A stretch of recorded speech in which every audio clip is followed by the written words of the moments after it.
Bine v-am găsit la ziua 8 a seriei noastre Povești de decembrie și îmi vine să fac, știți cum e cântecelul acela It's time! E cam așa sunt eu, mie numai asta îmi vine să vă spun. Pentru că e gata! Am reușit să fac, știți că v-am spus atunci când am văzut acest fir, că mi imaginez din ea o căciulă cu urechi. Ei bine, am reușit să o fac. Acesta este firul și acesta, atât e cât mi-a mai rămas din ea. Era doar ca să vă arăt exact ce fir am folosit, în cazul în care sunteți curioase. Deci am folosit aproape toată bobina și circumferința capului meu e undeva la 52-53 de centimetri. Căciula asta are cam 24-25 de centimetri lățime și aproximativ 20 de centimetri lungime. E începută de jos. Dacă vreți să faceți, să ai pe bordură din aceea, să întoarceți căciula așa, trebuie doar partea aceasta să o faceți mai lungă decât este aici. Mai am să vă arăt ceva. Vă mai aduceți aminte acest fir? Era în același pachet cu firul acesta și ăsta s-a transformat într-o căciuliță. Deci îmi place la nebunie și firul și cum se așează culorile și cum a ieșit căciulița. Și dacă ați fi curioase de modelul acesta, să-mi lăsați un comentariu și poate facem un tutorial și la el. Dar pentru că astăzi este ziua căciuliței noastre pisicuță, cu urechi de pisică, eu zic să trecem la treabă. Și am mai vrut înainte să vă mai spun ceva. Am lucrat la ea exact o oră și 55 de minute, pentru că am pus cronometru, eram curioasă să văd în cât timp e gata. Deci puteți să luați și asta în calcul și ar putea fi un cadou foarte drăguț pentru orice iubitor de pisici. Andrelele pe care le voi folosi sunt andrelele de 8 mm. Vom mai avea nevoie de un marcator. Eu am să-l folosesc pe acesta. Ăștia de fapt nu sunt marcatori, au fost de la niște brățări, așa, niște gablonțuri și eu îi folosesc pe post de marcator. Aici am un fir lung pentru montarea ochiurilor și pentru a închide cercul. Mă folosesc mai bine de genul ăsta de cablu și ulterior voi schimba la acest cablu mai mic ca să pot să lucrez circular. Asta în funcție de cum o să mi se așeze mie ochiurile. Vom începe cu montarea ochiurilor și eu am să fac în felul acesta. Firul care vine din bobină va fi întotdeauna peste degetul arătător și firul, capătul cel lung, va fi în partea asta alaltă. Și acum voi lua firele așa și voi face un ochi în acest fel și un ochi voi lua firul invers. 3, 4,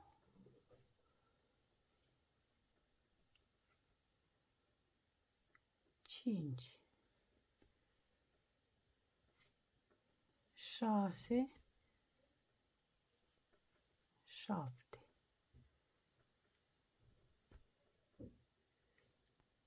8, 9. Și așa punem toate ochiurile pe Andrea. Așa le punem aici, nu e obligatoriu să le puneți la fel. Le puneți în modul în care vă este cel mai simplu. Am terminat de montat cele 60 de ochiuri plus unul pentru a uni într-un cerc ochiurile noastre. Voi avea grijă ca partea de jos a ochiurilor să fie pe ambele andrele în același fel ca să nu răsucesc lucrul. Și acum, ochiul de aici, de pe această Andrea, îl voi trece pe Andreaua din mâna dreaptă și acest ultim ochi de pe Andreaua dreaptă îl voi trece peste și în felul acesta am unit ca să putem lucra circular. Voi pune marcatorul și voi lucra acest rând cu un ochi pe față și un ochi pe dos. La următorul rând, un ochi pe față, un ochi pe dos și la următorul rând voi schimba cablul de la andrele. Voi avea grijă ca aceste floricele întotdeauna să-mi rămână pe fața lucrului frumos. Dacă este nevoie, le voi mai ajuta așa cu mâna. Deci fac în felul următor până la final și o să schimb cablul ca să facem următorul rând cu cablurile scurte deja. Am terminat rândul. Acum voi lua cheițele, cablul și voi pune andrelele la cablul scurt.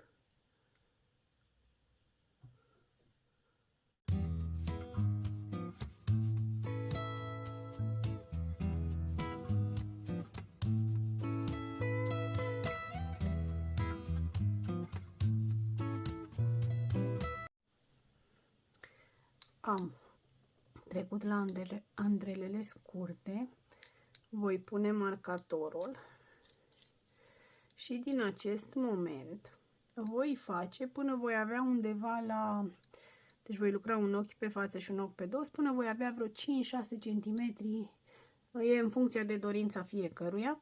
Dacă vreți să faceți cu bentiță din aceea întoarsă, faceți dublu sau mă rog, cât de lată vreți voi să fie și atunci lucrați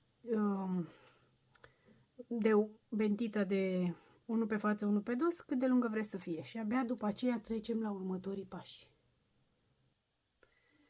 Am terminat, în acest moment am 6 cm de bentiță și cam așa arată acum. Mie mi-este tare, tare drag cum se așează aceste bobițe. Sper că am făcut cea mai bună alegere pentru acest model. Și acum vom lucra doar ochiuri pe față și vom lucra ochiuri pe față până vom avea lungimea necesară. Eu am făcut un calcul undeva la 20 de centimetri, dar bineînțeles că o să vă spun la final exact câți centimetri are. Deci vom face doar ochiuri pe față. Vreau să vă spun că am pus, am dat drumul la un termometru, Doamne, la un cronometru. Sunt curioasă în cât timp se face o astfel de căciulă. În acest moment am undeva la 30 de minute. Aș zice că destul de mult, ținând cont de faptul că lucrez cu andrele mari și firul este așa de gros și spornic. Dar asta este situația. Deci voi continua să lucrez așa până voi ajunge la lungimea dorită. Doar ochiuri pe față, nu uitați.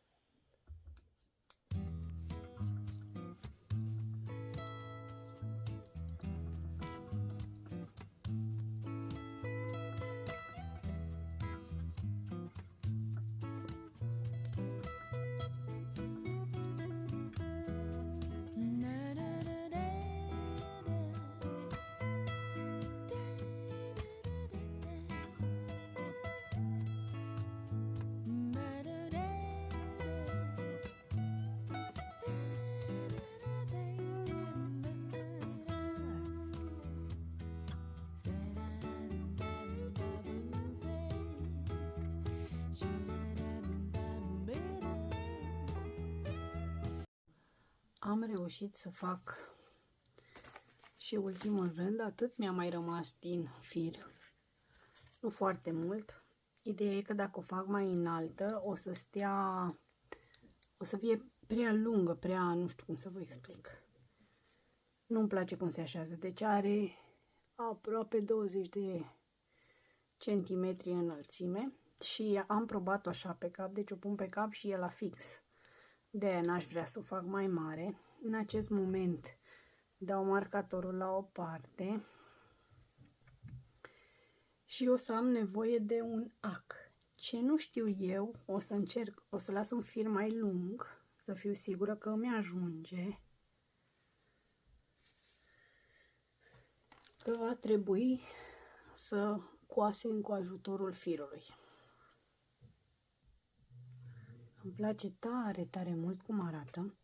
Acum, am tăiat peste 1,5 m de fir, sigur o să-mi ajungă, dar am zis mai bine să-mi rămână decât să nu fie suficient. Și acum, eu am tăiat de aici, de la capăt, o bobiță din asta. O să încerc să văd dacă pot să cos bine cu firele cu bobițe. Dacă văd că nu, atunci voi tăia aceste floricele de pe fir ca să-mi fie mai ușor. Am băgat aici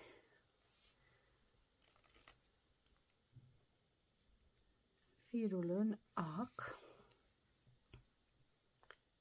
și acum vom face în felul următor. Mă voi duce cu acul, deci firul vine de aici, din acul din spate. Mă voi duce prin spate. Deci ochiurile noastre sunt așa. Pe Andreea, da? Deci mă voi duce din spate în față. Văd că trec floricelele. Sper să fie tot ok. Și după aceea am să mă duc aici. Aici vedeți cum vin ochiurile, așa. Tot din față în spate. Deocamdată le las acolo pe ac, nu fac nimic, nu le trag, nu nimic.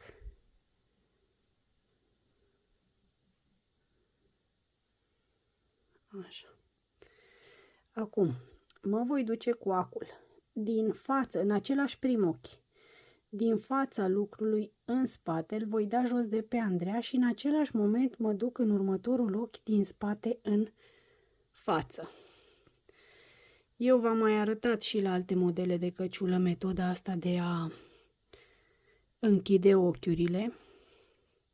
În cazul în care aici vi se pare prea închisă culoarea sau ceva, puteți să căutați, eventual vă las în descriere link către celălalt videoclip unde e posibil să vedeți mai bine.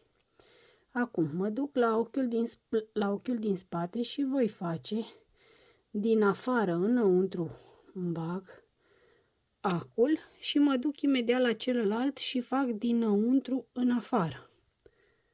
De pe interior spre exterior, nu știu. E bine să vă uitați, mai bine tac din gură și doar vă arăt. Că sigur se înțelege mult mai bine decât dacă tot vorbesc eu.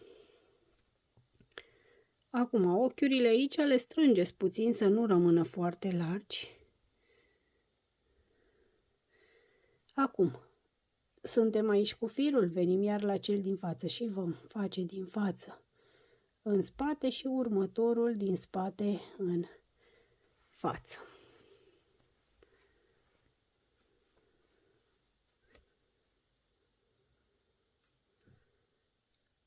Acum avem firul aici, mergem la celălalt. Din exterior în interior și din interior în exterior. Și vom continua în felul acesta până la final. Am să fac fără să mai filmez. Dacă aveți întrebări, puteți să scrieți un comentariu și eu cu drag o să vă ajut. Am ajuns la final și voi tăia acest pufuleț ca să pot să ascund firul. Cred că mi-a rămas, să zic, vreo 1/2 de metru de fir. Nu sunt sigură că e atâta. Și acum mă voi duce pe spatele căciulii și ce va trebui să fac este să ascund firul. Vreau să vă arăt și cum se vede aici că practic nu se vede unde am unit.